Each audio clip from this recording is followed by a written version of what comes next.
नमस्कार, मैं हूं आपके साथ निशु शर्मा और आप देख रहे हैं हमारा खास बुलेटिन हमारा उत्तराखंड। चलिए शुरुआत करेंगे।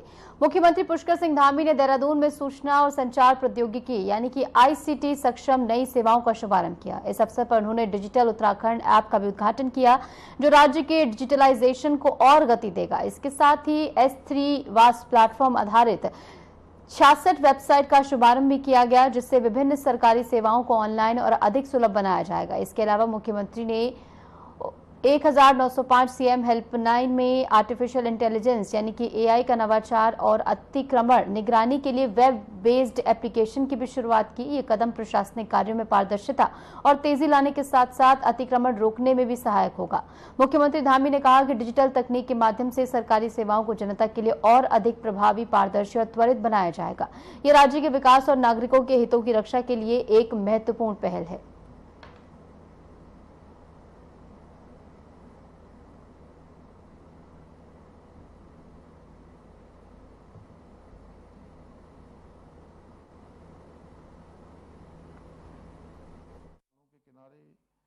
कोई सरकारी जमीनों पर तो उस क्षेत्र के पटवारी की जिम्मेदारी होगी, उस क्षेत्र के लेखपाल कानूनगो की जिम्मेदारी होगी, उस क्षेत्र के एसडीएम और तहसीलदार की जिम्मेदारी होगी। उनका उत्तरदायित्व तो होगा, चाहे वो इस स्थान से ट्रांसफर होकर कहीं दूसरी जगह भी चले गए होंगे तो भी उनकी वो जिम्मेदारी में शामिल होगा। जब भी उसकी जांच होगी तो इस पूरी प्रक्रिया को ऑनलाइन अब ट्रैक किया जा सकेगा। इससे शहरों में अतिक्रमण पर लगाम लगाने में सफलता मिलेगी। भाइयों बहनों, 1905 सीएम हेल्पलाइन हमारे राज्य के नागरिकों और सरकार के बीच का एक बहुत संवाद का महत्वपूर्ण माध्यम है। आज हम इस सेवा में एआई आधारित सुविधाओं की भी शुरुआत कर रहे हैं। एआई के माध्यम से शिकायतों का ऑटो कैटेगराइजेशन, त्वरित समाधान और फॉलोअप मॉनिटरिंग और भी बेहतर तरीके से हो सकेगी। इससे नागरिकों की शिकायतें जहां एक और तेजी से दर्ज होंगी, वहीं उनका विश्लेषण और समाधान भी त्वरित गति से हो सकेगा। हमारा उद्देश्य है कि 1905 सीएम हेल्पलाइन में आने वाली प्रत्येक शिकायत का त्वरित और संतोषजनक समाधान हो सके, ताकि हमारे नागरिकों को अपनी समस्याओं के समाधान के लिए अनावश्यक रूप से कहीं भटकना न पड़े, समय पर उनको समाधान मिले, जो सेवाएं हैं वो सेवाएं मिलें। भाइयों बहनों, आज हम राज्य में एक और ऑनलाइन शिक्षा, ई स्वास्थ्य सेवा और भूलेख डिजिटलीकरण जैसे कार्यों को भी विशेष प्राथमिकता दे रहे हैं। वहीं ई डिस्ट्रिक्ट पोर्टल, सीएम डैशबोर्ड जैसे माध्यमों से लोगों को घर बैठे ही अनेकों सरकारी सेवाओं का लाभ प्रदान करने का भी प्रयास कर रहे हैं। इसके साथ साथ हम विद्यार्थियों के लिए स्मार्ट क्लास रूम और ई लर्निंग प्लेटफॉर्म का भी विस्तार कर रहे हैं। हम दूरस्थ क्षेत्रों में अपने नागरिकों के लिए टेलीमेडिसिन, ई संजीवनी सेवाओं के माध्यम से विशेषज्ञ डॉक्टरों की सलाह घर बैठे लोगों को उपलब्ध कराने का कार्य भी कर रहे हैं। इसके साथ साथ वर्तमान में हम अपनी सरकार पोर्टल द्वारा 85 से अधिक विभागों की 886 सेवाओं को ऑनलाइन उपलब्ध करा रहे हैं। इतना ही नहीं, आज हम अपनी कैबिनेट की बैठकें भी ऑनलाइन प्लेटफॉर्म पर आयोजित कर रहे हैं। इसके साथ ही आज हमारे राज्य के लगभग 95% गांवों में दूरसंचार कनेक्टिविटी पहुंच चुकी है। आज भारत नेट फेज 1 के अंतर्गत 1849 गांवों को हाई स्पीड इंटरनेट सेवा से जोड़ा जा चुका है, जिससे ग्रामीण क्षेत्रों में इंटरनेट सेवाओं में सुधार हुआ है। भाइयों बहनों, जैसा आप सभी को ज्ञात है, हमारा राज्य प्राकृतिक आपदाओं की दृष्टि से अत्यंत संवेदनशील है। प्रत्येक वर्ष हमको इनका किसी न किसी रूप में सामना करना पड़ता है। इसे देखते हुए हमारे यहाँ डिजास्टर मैनेजमेंट में डिजिटल तकनीक का महत्व और भी बढ़ जाता है। हम राज्य में आपदा प्रबंधन, एआई बेस्ड नवाचारों के उपयोग, प्रोएक्टिव और प्रिडिक्टिव आपदा प्रबंधन को बढ़ावा दे सकते हैं। इतना ही नहीं, हम अपने किसान भाइयों को एआई बेस्ड नवाचारों द्वारा और अधिक उनको लाभ पहुंचा सकते हैं। वर्तमान में हम अपने डिजिटल प्लेटफॉर्म का उपयोग करके उन्हें कृषि संबंधी, मौसम संबंधी पूर्वानुमान, बीज, उर्वरक और मंडी दरों की जानकारी प्रदान कर रहे हैं। साथ ही ई नाम राष्ट्रीय कृषि बाजार के माध्यम से उन्हें अपनी उपज का उचित मूल्य भी मिल रहा है। मुझे बताया गया है कि हमारे राज्य में पर्यटकों के लिए डिजिटल पर्यटन पोर्टल और मोबाइल ऐप्स भी प्रारंभ किए हैं, जिनके माध्यम से उनकी यात्रा को और सुविधाजनक और अधिक सुरक्षित बनाया जा रहा है। सारी उत्तराखंड के स्थानीय उत्पाद जैसे हस्तशिल्प, जैविक कृषि उत्पाद और अन्य पारंपरिक वस्त्र अब ई-कॉमर्स प्लेटफॉर्म्स के माध्यम से देश विदेशों के बाजारों तक भी पहुंच रहे हैं। इससे हमारे स्थानीय कारीगरों और उद्यमियों को नई पहचान भी मिल रही है। आज हमारे राज्य में डिजिटल भुगतान, ई-कॉमर्स, ई-बैंकिंग का प्रसार दूर दराज के ग्रामीण क्षेत्रों तक पहुंच रहा है। इतना ही नहीं, हम सरकार के कामकाज में भी डिजिटल भुगतान को ही प्राथमिकता दे रहे हैं। साथ ही हमने अधिकांश टेंडर प्रक्रियाओं को भी ऑनलाइन किया है। भाइयों बहनों, आज विश्व भर में एआई तकनीक का उपयोग प्रत्येक क्षेत्र में नई नई संभावनाओं के द्वार खोल रहा है, लेकिन इसके साथ ही हमें इसके दुष्प्रभाव और इससे पारंपरिक रोजगार पर पड़ने वाले संभावित प्रभाव को भी ध्यान में रखकर सजग रहना होगा। मेरा पर्सनली मानना है कि हमें इसे एक खतरे के रूप में नहीं बल्कि एक अवसर के रूप में देखना चाहिए। अब समय आ गया है, हमें अपने युवाओं को एआई फ्रेंडली बनाना होगा, क्योंकि जो इस तकनीक के साथ मिलकर चलेंगे वो भविष्य के बदलते हुए दौर में भी आगे रहेंगे। क्योंकि जितनी चुनौतियां आएंगी, जिस प्रकार के भी चैलेंज होंगे, वो उस पर पार पाएंगे। इसलिए आवश्यक है कि हम अपने शिक्षा और प्रशिक्षण के ढांचे को इस प्रकार से तैयार करें जिससे हमारे युवा केवल एआई का ही उपयोग न करें बल्कि उसके विकास में भी अपनी भूमिका निभा सकें। आज के इस अवसर पर मैं हमारे राज्य में नवाचार और डिजिटल क्रांति का सूत्रपात करने वाले आप सभी टेक योद्धाओं को हृदय तल से साधुवाद देता हूं, क्योंकि आप सबकी मेहनत से, आप सबकी लगन से, आप सबके समर्पण से आज हमारा प्रदेश न केवल तकनीकी दृष्टि से आगे बढ़ रहा है बल्कि डिजिटल इंडिया के सपने को साकार करने में भी अपना अहम योगदान दे रहा है। जैसे सचिव महोदय ने कहा कि सच में हम एक आदर्श इस क्षेत्र में भी स्थापित करें, जिस राज्य में, देवभूमि में, जहां हिमालय जैसे आदर्श पूरे देश और दुनिया के सामने रखें और बहुत सारे आज नवाचारों के क्षेत्र में हो या ऐतिहासिक निर्णय लेने हो, उन सभी में हम आज देश के सामने एक उदाहरण के रूप में हमारा राज्य प्रस्तुत हो रहा है। हमारे राज्य के द्वारा जो निर्णय लिए गए हैं, जो काम किए गए हैं, वो अन्य राज्यों के लिए भी आज एक उदाहरण बन रहे हैं। मैं आज के इस अवसर पर कुछ घोषणाएं भी करना चाहता हूं, जैसे कि भविष्य की चुनौतियों को सामना करने के लिए राज्य में नेक्स्ट जनरेशन डेटा सेंटर स्थापित किया जाएगा, जिसके अंतर्गत डिजास्टर रिकवरी के लिए भी एक अलग से मैकेनिज्म बनाया जाएगा। राज्य में शीघ्र ही भविष्य की चुनौतियों का सामना करने के लिए एआई मिशन प्रारंभ किया जाएगा, जिसे एक्सीलेंस सेंटर के रूप में विकसित किया जाएगा। गुड गवर्नेंस की अवधारणाओं को आगे बढ़ाते हुए राज्य में नेक्स्ट जनरेशन रिमोट सेंसिंग एवं ड्रोन एप्लीकेशन सेंटर का विकास किया जाएगा। राज्य में एक विशिष्ट आईटी कैडर स्थापित करने के लिए सरकार प्रयास करेगी। इसके साथ साथ आज मैं हिलटेक से हाईटेक का मंत्र आप सभी के सामने रखना चाहूंगा, क्योंकि अब समय आ गया है कि हमारा राज्य एक सुंदर पर्वतीय राज्य होने के साथ साथ तकनीकी रूप से दक्ष राज्य के रूप में भी जाना जाए। मुझे पूरा विश्वास है कि आप लोग इसी प्रकार सरकार के साथ कंधे से कंधा मिलाकर कार्य करते रहेंगे और उत्तराखंड को देश का श्रेष्ठ राज्य बनाने के हमारे विकल्प रहित संकल्प को पूरा करने में अपना योगदान प्रदान करेंगे। इसी विश्वास के साथ इन सभी नवाचारों को प्रदेशवासियों को समर्पित करने के साथ ही आप सभी का एक बार धन्यवाद करते हुए मैं अपनी बात को समाप्त करता हूं। बहुत बहुत धन्यवाद।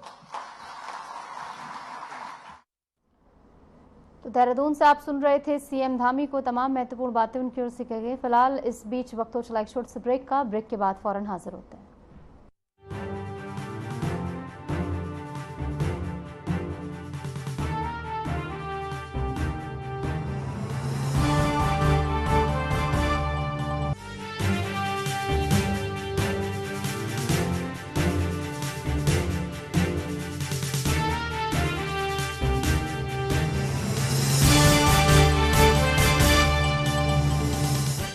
प्रधानमंत्री श्री नरेंद्र मोदी के मार्गदर्शन में मुख्यमंत्री श्री पुष्कर सिंह धामी ने कई ऐतिहासिक फैसले लिए हैं जो देवभूमि उत्तराखंड की सांस्कृतिक विरासत और विकास को आगे बढ़ाने में निर्णायक साबित हुए हैं। मुख्यमंत्री श्री पुष्कर सिंह धामी की दूरदर्शी सोच से आजाद भारत के इतिहास में समान नागरिक संहिता लागू करके नए युग का शुभारंभ करने वाला उत्तराखंड देश का पहला राज्य बना है। देवभूमि उत्तराखंड के संसाधनों और जमीनों को बचाए रखने के लिए जनभावनाओं के अनुरूप सख्त भू कानून लागू किया गया है। प्रदेश में पहली बार जबरन धर्मांतरण को संज्ञेय अपराध माना गया है और दोष सिद्ध होने पर 10 साल की गैर जमानती सजा का प्रावधान किया गया है। उत्तराखंड में देश का सबसे सख्त नकल विरोधी कानून लागू किया गया है। प्रदेश में पहली बार सरकारी नौकरियों में महिलाओं को 30% क्षैतिज आरक्षण प्रदान किया जा रहा है। राज्य में 23,000 से अधिक सरकारी नौकरियों में युवाओं को पारदर्शी प्रक्रिया से नियुक्ति दी गई है। डबल इंजन सरकार के कुशल नेतृत्व में G20 बैठकों से उत्तराखंड को ग्लोबल पहचान मिली है। इन्वेस्टर्स समिट से प्रदेश में निवेश के नए द्वार खुले हैं। राष्ट्रीय खेलों का भव्य और सफल आयोजन हुआ है और देश भर में खेल भूमि के तौर पर आधुनिक उत्तराखंड की पहचान बनी है। उत्तराखंड के पर्यटन को नए आयाम देने के लिए प्रदेश में पहली बार शीतकालीन यात्रा की ऐतिहासिक पहल की गई है। डबल इंजन सरकार के कुशल प्रबंधन से ही सिलक्यारा टनल से 41 श्रमिकों का सफल रेस्क्यू किया गया। नीति आयोग की SDG इंडेक्स में उत्तराखंड को देश में पहला स्थान मिला है। मजबूत संकल्प और कुशल नेतृत्व से बड़ा है देवभूमि का मार्ग, बनी है समृद्ध, सशक्त और आत्मनिर्भर उत्तराखंड की पहचान।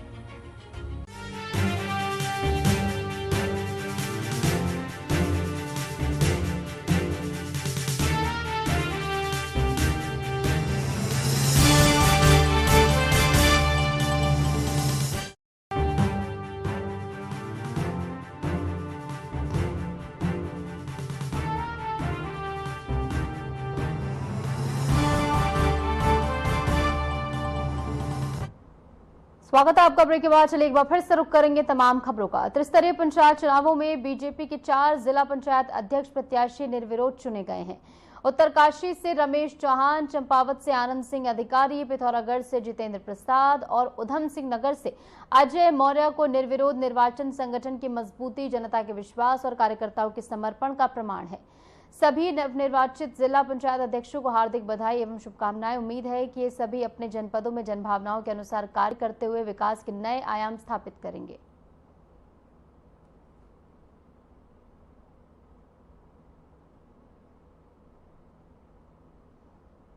उत्तरकाशी जिला प्रशासन ने आज पूरे जनपद के सभी सरकारी और गैर सरकारी और निजी स्कूलों में 1 दिवसीय अवकाश घोषित किया है। निर्णय भारी बारिश और संभावित आपदाओं जैसे कि भूस्खलन, जलभराव और सड़क अवरोध के खतरे को देखते हुए लिया गया। जिलाधिकारी ने बताया कि मौसम विभाग द्वारा उत्तराखंड में भारी बारिश का अलर्ट जारी किया गया है, जिससे जनपद में जनजीवन प्रभावित होने की संभावना है। बच्चों की सुरक्षा को सर्वोच्च प्राथमिकता देते हुए यह अवकाश दिया गया है ताकि वे घरों में सुरक्षित रहें और कोई अप्रिय घटना न हो।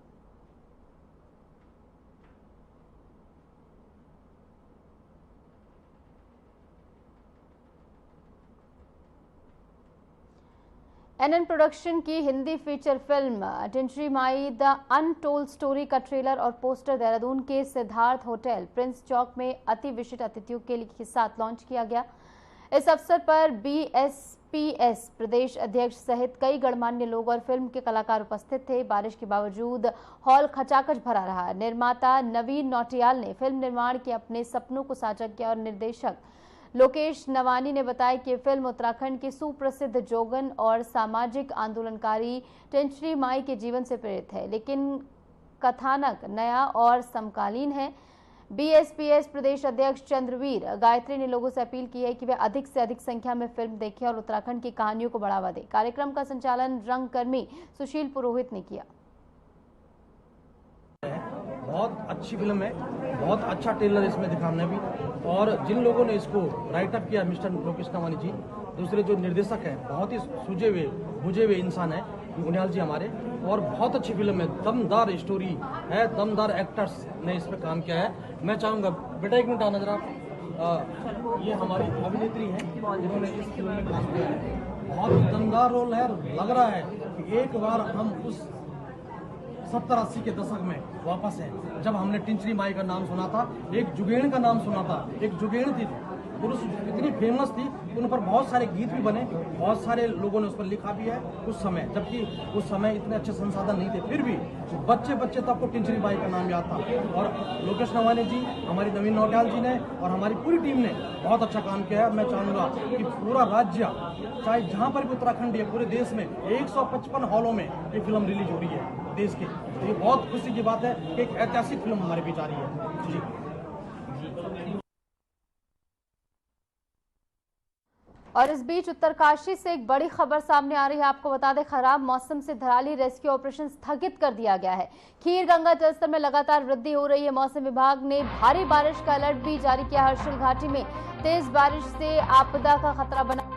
धराली आपदा में 42 लोग लापता हैं। 40 होटल होमस्टे मलबे में दबे हैं और सेना और बचाव दल राहत में जुटे हुए हैं। तो खराब मौसम के कारण धराली रेस्क्यू ऑपरेशन आज शुरू नहीं हो पाया है, इसे स्थगित कर दिया गया है। खीर गंगा का जलस्तर बढ़ने से लोगों की चिंता बढ़ती हुई नजर आ रही है। हर्षिल घाटी की बात करें तो तेज बारिश के चलते यहाँ पर गाँव के लोग प्रभावित हुए हैं, दूसरी पहाड़ी पर शरण लेने के लिए पहुंचे हैं। प्रशासन ने 42 लोगों के लापता होने की पुष्टि की है। तो लगभग 40 होटल होमस्टे और रिजॉर्ट मलबे में दफन हो गए हैं। सेना, आईटीबीपी, एनडीआरएफ और एसडीआरएफ के जवान बचाव और राहत कार्य में जुटे हुए हैं और लगातार यहां पर राहत बचाव कार्य युद्ध स्तर पर चल रहा था। लेकिन फिलहाल मौसम खराब होने की सूचना मौसम विभाग की ओर से दी गई है, जिसके चलते अब रेस्क्यू ऑपरेशन को जो है स्थगित कर दिया गया है। और जैसे ही मौसम ठीक होगा, साफ होगा, अनुकूल होगा, उसके बाद रेस्क्यू ऑपरेशन एक बार फिर से शुरू किया जाएगा। 42 लोग अभी लापता हैं, इसकी पुष्टि की गई है प्रशासन की ओर से। तो वहीं 40 ऐसे होम स्टेज और होटल्स हैं जो कि मलबे में तब्दील हो चुके हैं। ऐसे में आपने देखा है बीते दिनों से लगातार रेस्क्यू ऑपरेशन युद्ध स्तर पर चल रहा है और आज मौसम को लेकर जो चेतावनी जारी की गई, कई कई जगहों पर बारिश हो रही है। तो ऐसे में पहाड़ी क्षेत्र होने के नाते यहाँ का पूरा माहौल जो है वो और ज्यादा संवेदनशील हो गया है। और इस बीच वक्त एक और छोटे से ब्रेक का, ब्रेक के बाद फौरन हाजिर होते हैं।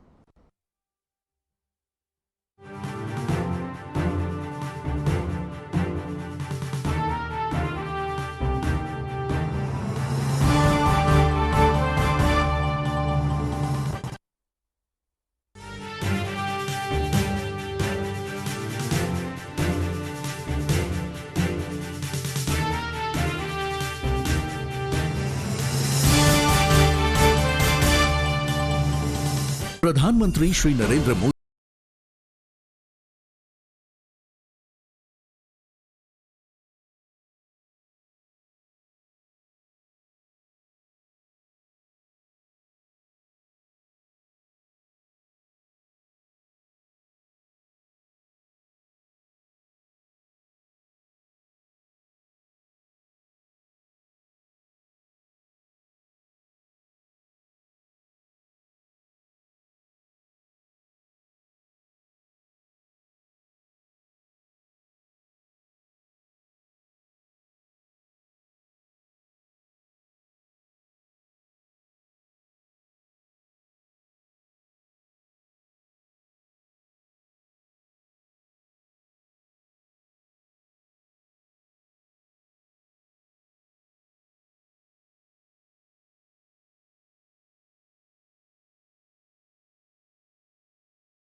पिछले साल की तरह ही इस बार भी हमें हर घर तिरंगा फहराना है। आइए हर घर तिरंगा अभियान को जन जन का उत्सव बनाएं।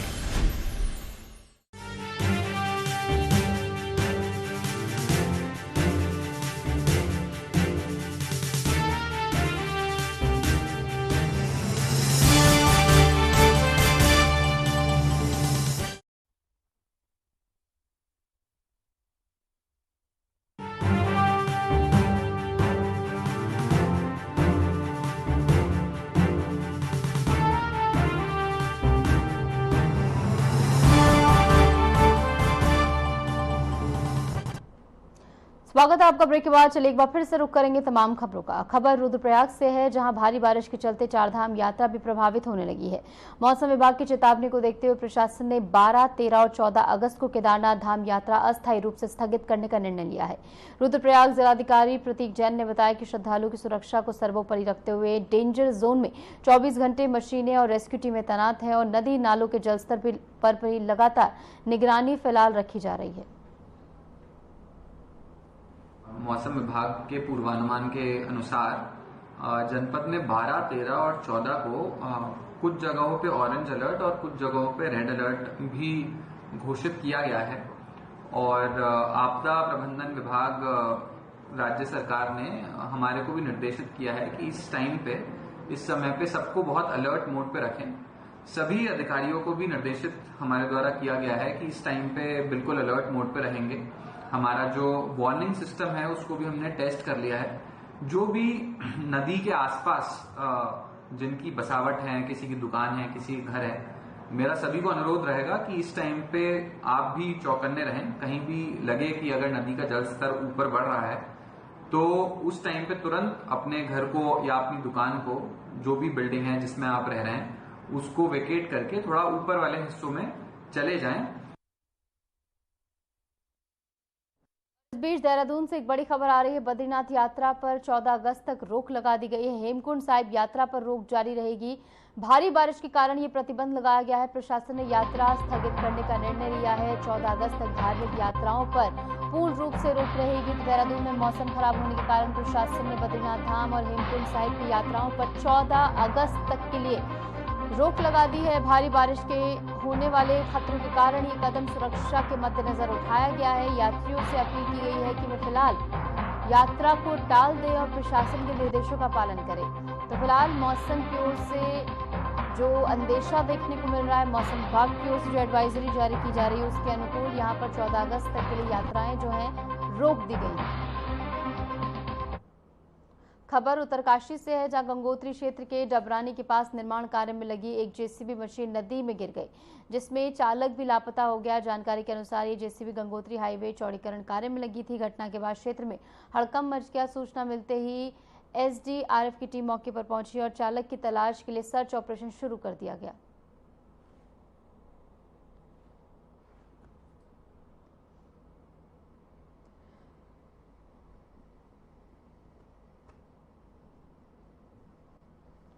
राज्य आपदा परिचालन केंद्र देहरादून ने मौसम विभाग की रिपोर्ट के आधार पर बागेश्वर, चंपावत, देहरादून, हरिद्वार, नैनीताल, पौड़ी, गढ़वाल, पिथौरागढ़, टिहरी गढ़वाल एवं उधम सिंह नगर जिलों में अगले 24 घंटे के दौरान भारी वर्षा के कारण मध्यम स्तर की बाढ़ की संभावना जताई है। इस संदर्भ में राज्य आपदा परिचालन केंद्र ने संबंधित जिलाधिकारी और विभाग को अलर्ट पर रहने और आवश्यक सतर्कता बरतने के निर्देश दिए हैं। साथ ही आमजन से भी प्रशासन के आदेशों का पालन करने, सतर्क रहने और सुरक्षित स्थानों पर रहने की अपील की गई है। प्रशासन ने लोगों से अत्यधिक सावधानी बरतने को कहा है ताकि किसी भी आपदा की स्थिति में नुकसान से बचा जा सके।